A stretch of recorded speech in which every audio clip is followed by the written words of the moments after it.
Are you ready? Are you ready? Here we are. I'm not afraid. I'm not afraid of anything now, baby. My first love was music. It was before the movies. I didn't want to live my life just denying myself because I was fearful. Thanks for going to the movies all these years, you guys. Thank you very much.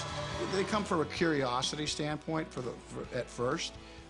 Those that have heard about the music will come in because maybe they've heard about it, and then there's some people that just kind of come in off the street. But the biggest majority is there of it curiosity. When the band kicks in, it is like a wave. You can be sitting there, and when you feel the band pick up, it's like a wave picking you up. I like to perform. I like the drama of it, because a lot of stuff can go bad. When I played sports, I liked the idea of taking the last shot. But the idea was like, why would you want to take the shot? You know, you can ruin everything. I say, yeah, but you can also win. We made it this far. Cross your heart with mine and let your light turn on, turn it on. I knew that the minute I decided that I would do music, that I could have my head handed to me. So I had to be very certain at my age, married, that I wanted to do this.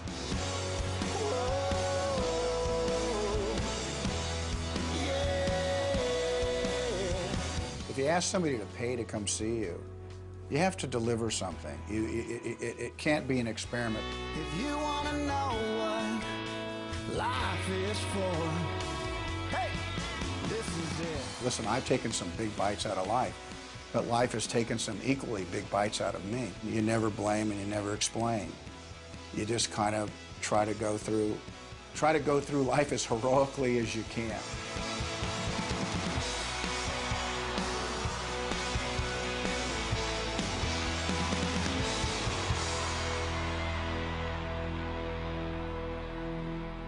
Are you worried that since you are an accomplished actor that people aren't going to take you as a musician seriously? I'm not worried about that, but I'm a realist. I know that people will do that, and that's okay. I'm not out to prove anything to anybody. What I have to make sure is my kids know that I'm not timid about what I try to do. And the easiest thing would be to stay home. The hardest thing sometimes in life is to show up.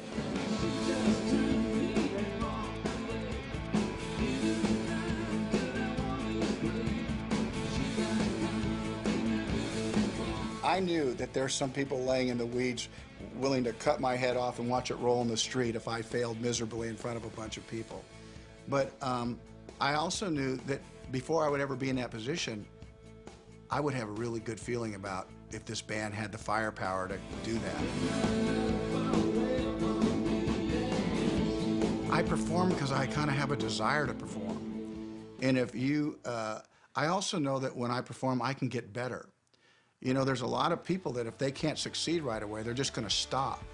I knew that when I first started acting, I wasn't very good at all. In fact, I was awful.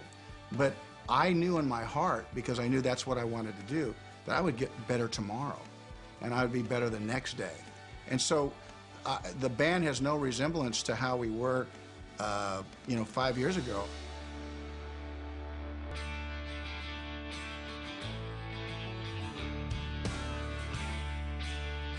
I was born in Compton, California, but I think I pretty much grew up in Ventura County. For me, it was pretty magical on a certain level. It's not that my family was poor by any stretch, but the tennis shoes you went to school in were the same tennis shoes you played your basketball in. I didn't realize we didn't have a lot till I walked into somebody else's backyard and saw they had a pool. I was like stunned. Because I thought my backyard was a kingdom. My dad would be back there with me. My grandmother played the piano in the church. My mom was in the choir. Her sister was in the choir. The church was part of our life, so I grew up singing. That's how I was trained. So music was a part of it. When I left college, I knew that I wanted to become an actor, and at that point, I engaged in a group. None of us had any money. There was about 30 of us, And inside that group were rock and roll people, there were actors, there were writers, and none of us, the only thing we had in common is no one had any money. And there were a lot of actors that wanted to be musicians, and Kevin was one of them. He always loved music, and when we met, I was playing a lot of clubs in LA, and so he used to come out and hear me play and liked my music, and I liked his acting, and so we just sort of began to play some music together, tinker around a little. At one point, Kevin said, what do you think about like building a band together and see what we can accomplish? And I thought, well, yeah, I mean, we should give that a try. And so you went out and you got Blair. That was the first step. Well, Blair and I had been playing together for a long time. We had been playing together for about 5 years at that time, and then we were playing with a drummer. So we just brought both of those guys into a band. So that band was called Roving Boy. Called Roving Boy after the famous racing horse. Somebody heard one of our songs for a beer commercial, literally for a beer commercial. And so we sold the song.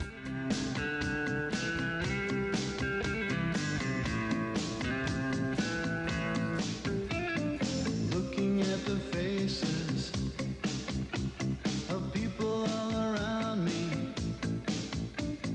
モルツの場合、うまさは深い。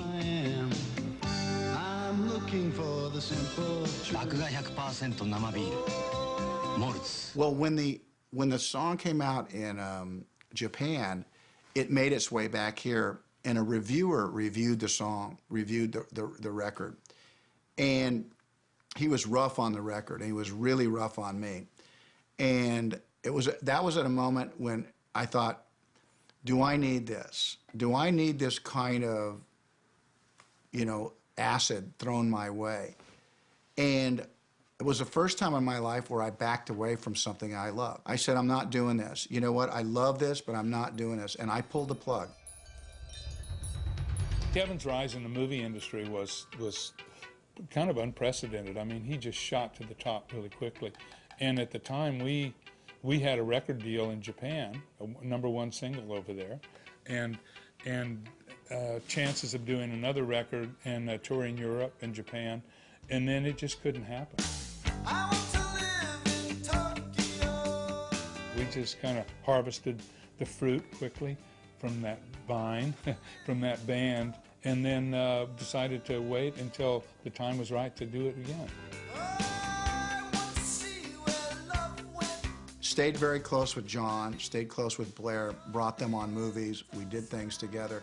It was only about 20 years later that my wife discovered the music through my kids, and she began to ask me about this. I just love going into the motion. We were in the kitchen with the kids, and they were playing a CD, and it was obviously something that they had heard before, but to me, I hadn't heard it at all yet. It was some kind of, it was familiar in some way to me, and it was fun music, and I became interested, and I started to think about it, and I thought, where did this go? Like a kid who didn't want to take out the trash or didn't want to mow the lawn, I found for 2 years I avoided the answer to that. Why don't you do this music? And after 2 years, I trusted her, and I said, that's when I called John. I continued to play music, and I had a record deal in Europe, and released a number of solo CDs, and had a band all together. And the band was Blair Forward from the old Roving Boy days, was Larry Cobb, and then Teddy Morgan, our guitar player, and our producer. So I just said, what do you guys think about going to play with Kevin a little bit? I was like, okay, where do we go? I was ready instantly. I knew John so well, and I'd made the record, and I knew 3 of the other people in the band, and it was like, how great is this? I've known Teddy for a long time, and they brought me on basically to sing harmony and play guitar. And it was so great. I mean, from the get-go, it was a totally different experience than most of the bands I'd played in. I was in John's band, so I got to hear what Kevin and John were talking about. And at some point, John came to me and he said, hey, how would you feel about going to Kevin's place in Shreveport while he was shooting The Guardian and just playing in his day off and just see how it goes? And I was going, yeah, of course I'll do that. And then they came. They came in the door, and I'm in there cooking huevos rancheros. Man, I love bacon. And they were great, but we were awful. But I was really happy. And I even had people from the crew come over, and we're in the living room when we were playing. And I was happy. I was really, really happy. And I knew that it was average. I knew that it was whatever, but it was, I felt really good about my life. I felt really good about my friends. I felt really good about what we were doing. So they came down a second time, and then it was Super Bowl Sunday, and we had a chance to go down and play at a little sports bar, but we were supposed to practice. We were going to practice today at my house, but I knew the company was going to be here, so we decided to practice in front of you. This was the first time he'd done it in, years. Yeah, he was nervous.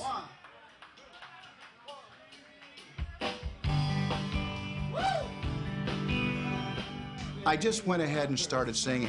I had every intention of bringing it to the light. I had a good reason. Make sure the time was right. And I thought, I don't want to hide behind the band. If you knew I was going to play, this is what it's going to be. But I knew I had some tough guys standing behind me.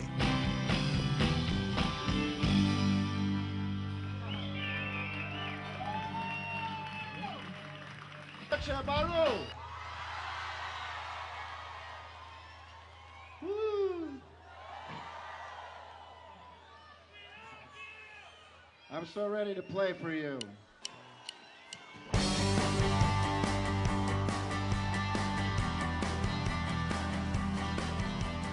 When did the touring start getting serious? Well, it got serious when somebody wrote a check, because that's serious. There's a freight train along through the dead of night. Headed straight for you, Mom.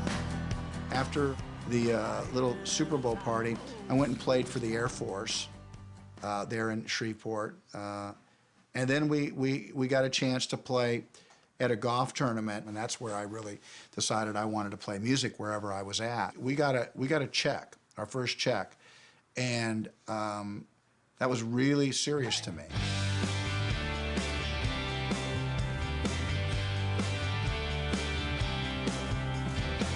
I'm 90 miles from nowhere, living in this dust bowl dirt. Baseball, Buddy Holly, black tennis shoes, dirty old t-shirt.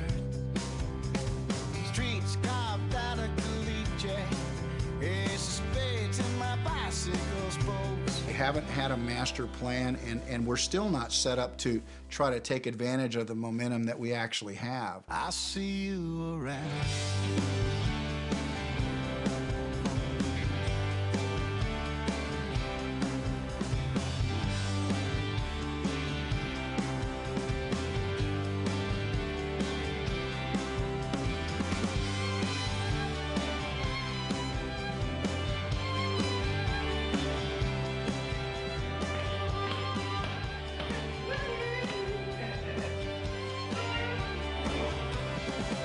Did I think the band would tour like it? It has? No. But, I always kind of had a feeling something would happen with it. If Kevin was serious, something could happen with it. It's all been just amazing to see all these different places in the world.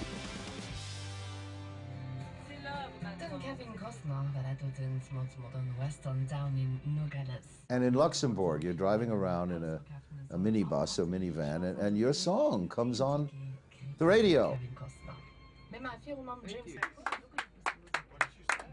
The band got pretty excited about that, but I think that's probably, and that's what makes the band interesting. What did she say? She said the lucky old girls and men who got tickets for tonight, that it's sold out, and that, well, it was you with your modern band, and voila. Look, we're all at the age that we're at, but we can still be really excited about the neat things that happen in our life.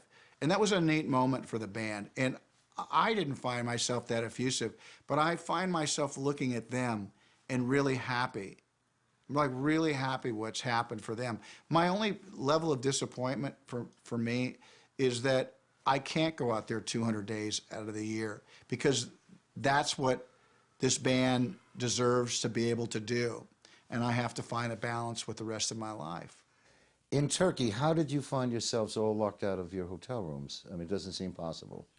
Yeah, I don't know, but you know, the interesting thing about that was not so much that it happened, but the way the band reacted, which is we just sat down, we continued to play in the hallway, and my wife went and got us food. Oh, oh, we're in this town. Oh, my God, now.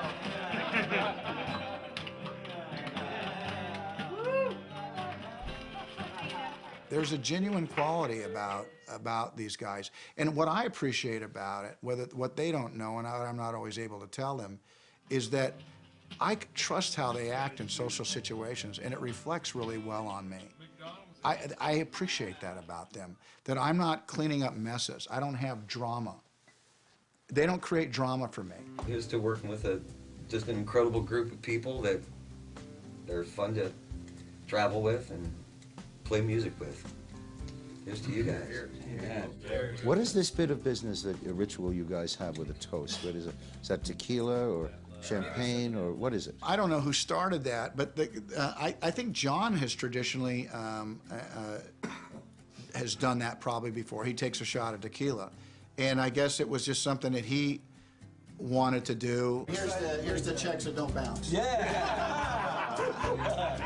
We take that moment for ourselves, and you know, for some guys, I think they're real worried that I'm going to pick them, and inevitably I do. It's their turn to toast, and sometimes it's very important to say something, and sometimes it just brings us together.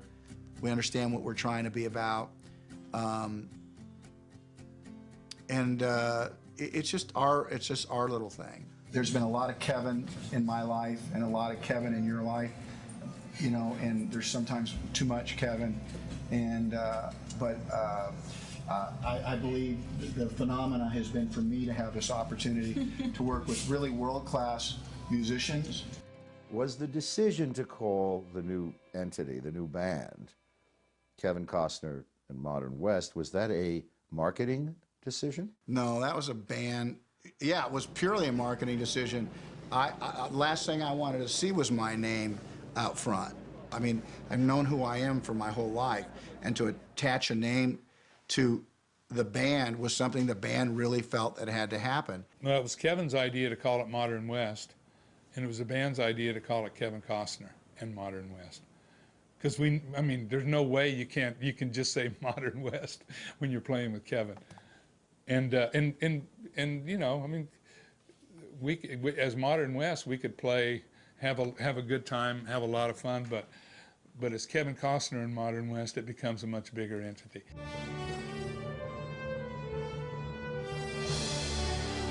If you're saying that this is not a band about Kevin Costner, the opening that you have for your shows, which is an 8-minute long, right, carefully crafted right montage of your film highlights, right, seems to run sort of counter to what your desire is. Not really. I want to break the ice as quickly as possible and say, by the way, a lot of songs that were written while I was making the movies you just saw. I need to tear down the wall of curiosity, and I tear it down as quickly as I can. And I find that the movie thing, people relax suddenly. I go up, I thank them for going to the movies, and I say this is a night about rock and roll, and a lot of the songs that you'll hear were written on the sets of the movies that maybe you've really appreciated. And away we go. Kevin's still the movie star. When he comes on stage, It's incredible, the crowd reaction.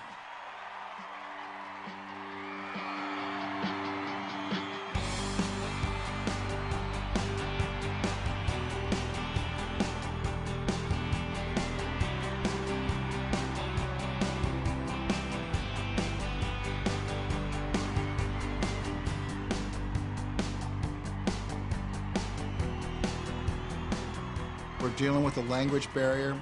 We're dealing with a whole set of song that no one's ever heard.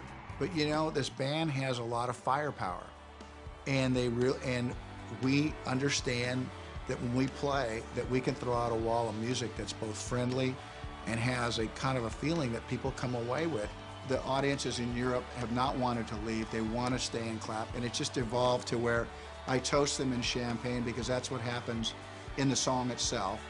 There's a toasting, and I sing with them to the song.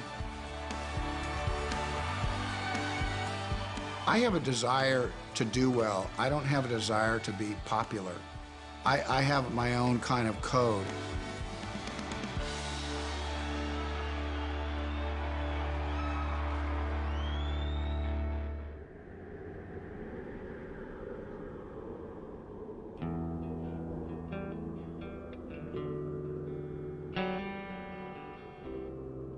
Camrose was pretty important for us. It was going to be another large crowd. You know, people just took us seriously as a band.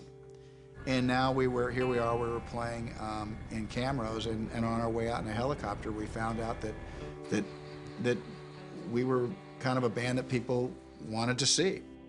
Well, Camrose was the country festival in Canada, and that was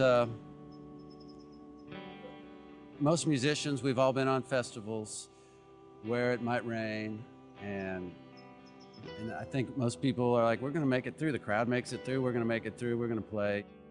Well, everybody has a different experience with Camrose. Scary. That, you know, it's hard to remember exactly what happened. It was really fast, really frightening in retrospect. At the time, I mean, it all happened so fast, you don't really have time. I didn't really have time to be scared.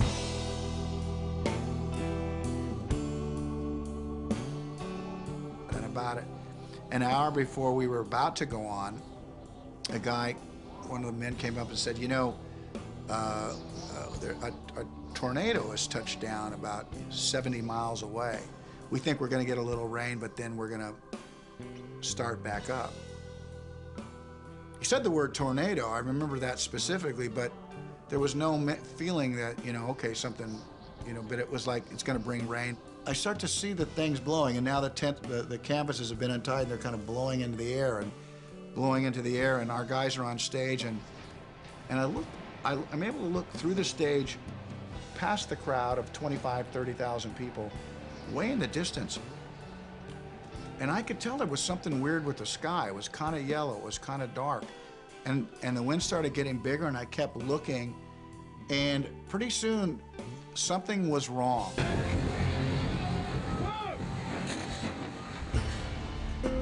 Somebody had tapped on my shoulder and said, hey, you know, we got to get out of here. Just forget about it. This is, let's go.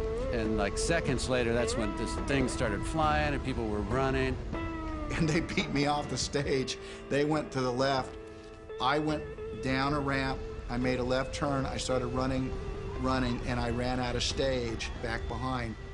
I couldn't see, and I stopped, and I knew I had made a mistake by going back, and I looked up, and like a bad Godzilla movie, I saw the stage come down on me. And in the corner of my eye, I saw a girder buckle, and that's when I yelled, let's run. And there was a semi-truck behind the stage that was open and empty, and for some reason I ran in there, and I ran right up, I get to the very back of it, to the cab, and a truss came right through the trailer.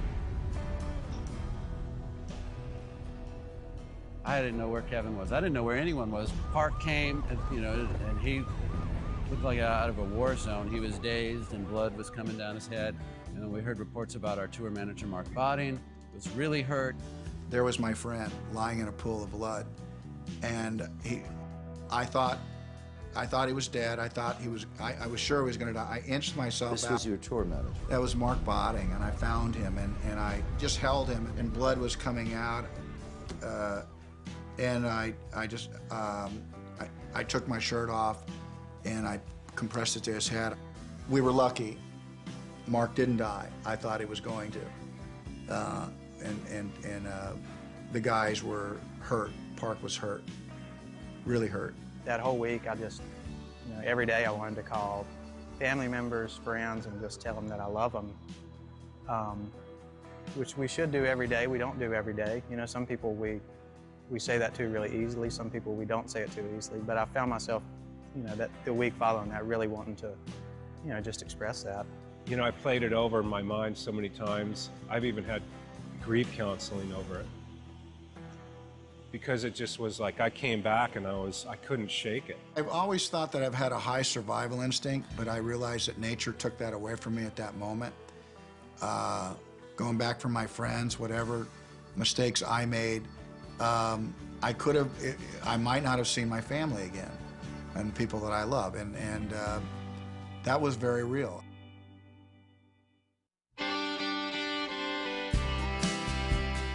It's sort of a collective idea. I have relatives there, and they mean a lot to me. And when we were touring through the Midwest, it was just a lot of the people had just really asked us if we could possibly stop by, or at least come through. Or they kept we heard a lot of people talking about how much they loved Leland, the song Leland, Iowa, and how much it meant to them. And so we just kind of collectively decided just to take a detour, go in and play in a barn. Nice to meet you. Thank you. Well, here's a song you came to hear, and we're proud to play it for you. Sing along if you know any of the words. If you got a dime. Don't throw any dimes at us. We can't see it. We can't see it. We can't see the back. I love that. I wasn't looking to embarrass you, man. I just want to make sure I see all them pretty girls. You're big as a house. Oh, We'll stand and we'll just celebrate each other, but I really want you to see and hear the song. You do whatever the hell you want. It's your time. It's your song. It's your time.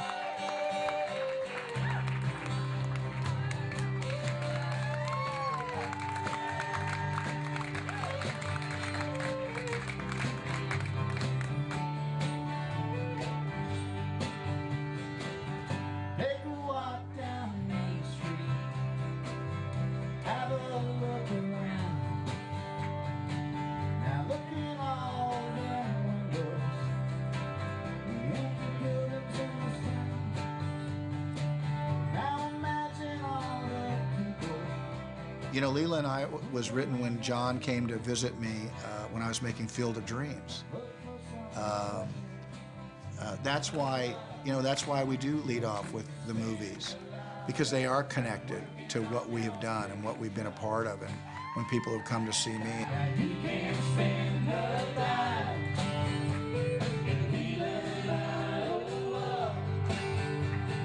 Every store in town run out of love, but you can spend a lot of time in Leland, Iowa, living on a farm, working on your pickup truck.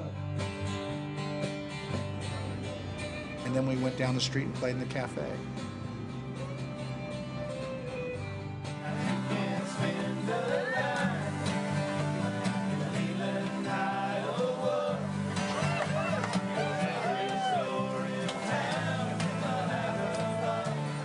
There's actually a jar, you can spend a dime, and I think people drop a dime in there. But the jar said you can spend a dime. Oh, does it? Yes. Yeah. I heard there was a jar there, so I got the marketing wrong. I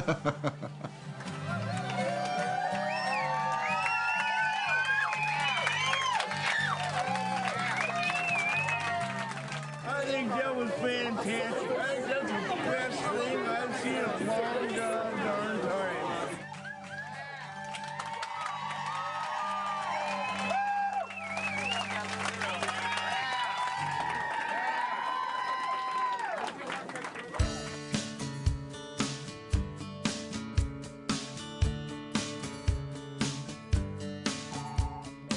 This group has just been very generous about letting people in on songs, and it's pretty clear that I'm probably the weakest link when it comes to the songwriting. At least I would say that, and I think I'm a shrewd judge of talent. So I would have to say, no, Kev, you're not the best songwriter. There are things that you contribute, but you know. Those guys I think are really gifted, and I think they understand the things I have to sing about and want to sing about. There's no like trying to write a song for Kevin. It's writing a song, and if it resonates, then that's what happens. But also, Kevin provides a lot of ideas and a lot of direction and a lot of involvement in all aspects of the writing of the song. Remember I told you sometime I thought I heard a bridge there? Yeah. I don't think we need a bridge, but maybe vocally I can do something that bridges it. When he says he's the weakest link, we don't think so, because there's all sorts of different ways that you can be involved in a song and make it a better song.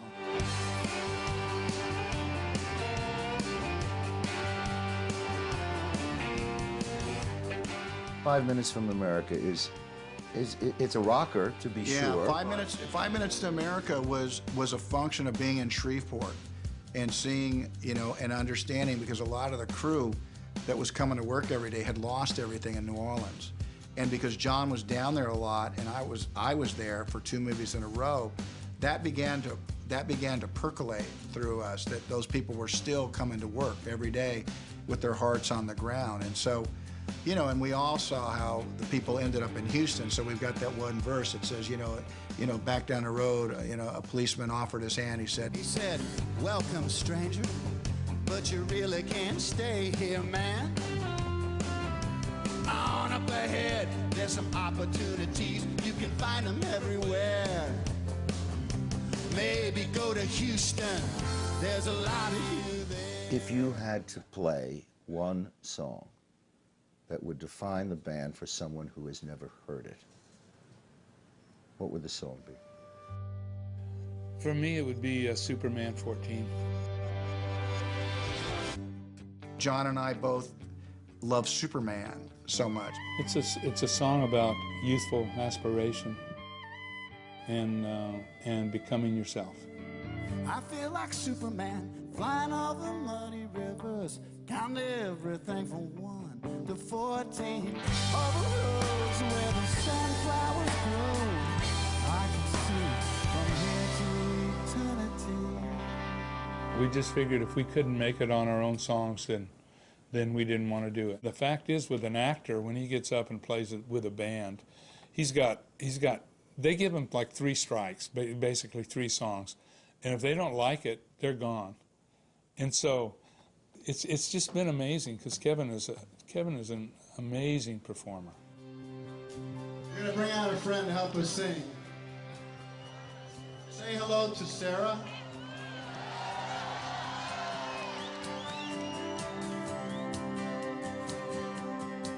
Let me be the name you whisper when you dream in the night.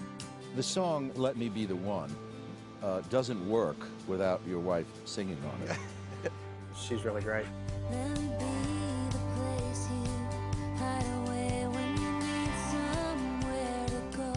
When that song was written and recorded, we needed a female vocalist to represent the duet half. So Teddy asked Sarah to sing it and sent it to Kevin. Kevin heard it and was like, "I love this. Let's do this." So, and he's been so sweet about bringing her out on the road ever since then, and it's become a really nice moment in the show.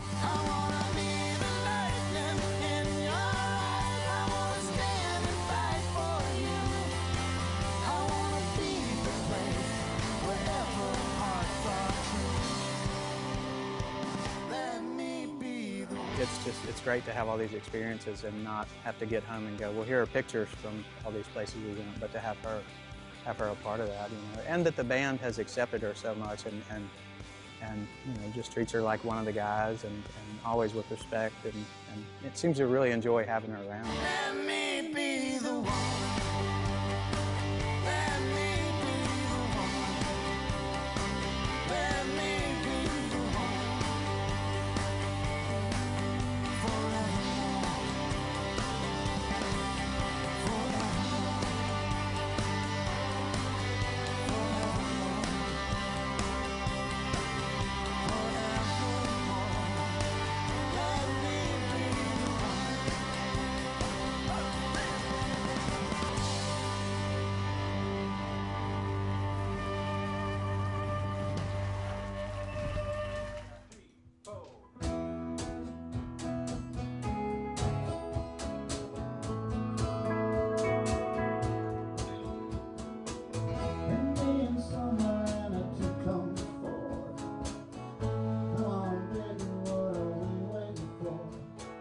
This will be our third record. You know, we're presently flirting with 17 songs, and we'll have to break it down to 10.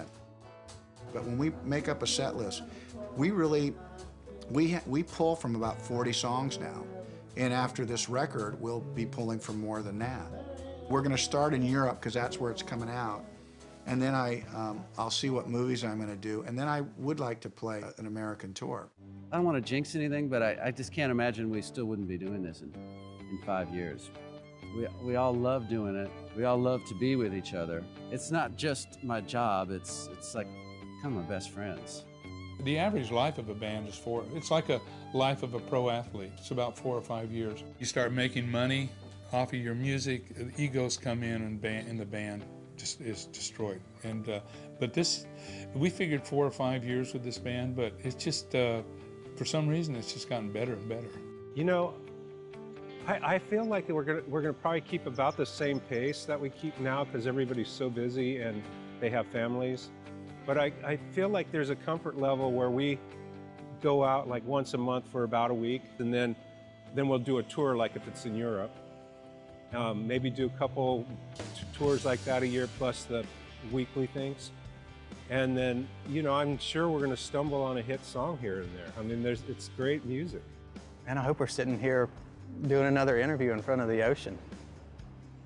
I think there will be. I mean, I think that everybody enjoys it too much, you know? I mean, we all will keep finding excuses to get together and play. Let's make it something that we really enjoy, and let's make it something that we look forward to. And as long as that's what we keep in mind, I think we will keep finding ways to get together. I see you around. Let the light shine, man. I see you around. My best instincts are all made some of the best movies that I'll made in this next 5 years. We will have played for people around the world. I want to take care of myself, and as long as I think it's relevant, I'll do it. You know, as long as I feel like I look relevant on the stage. I'm just going to keep playing original music. I'm going to keep playing with my friends, and the minute it doesn't feel right, I'm going to stop.